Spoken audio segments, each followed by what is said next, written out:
two-step process to fix 0x80070424 error in Windows 10. Go to search bar and type services. Click here to open it.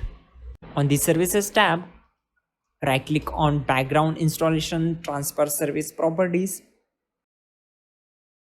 Then select startup type as automatic. Click on start. Then click on apply and then OK. Again search for DCOM server process launcher. Right click on it and select properties. Again select startup type as automatic and then click on OK.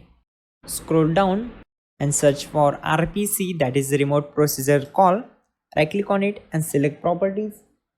Again select startup type as automatic and click on OK.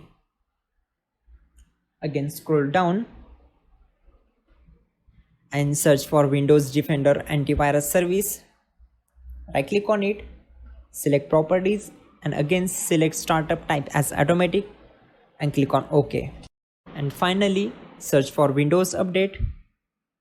Right click on it and select properties and again here select startup type as automatic.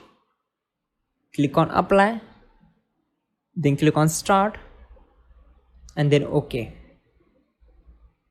Now close this window. Then again go to search bar and type troubleshoot. Click here to open it. In the troubleshoot section, click on Windows Update and click on Run the troubleshooter. It will take some time to complete its process. After that, close all windows and just restart your system. Your problem will be solved. You are good to go.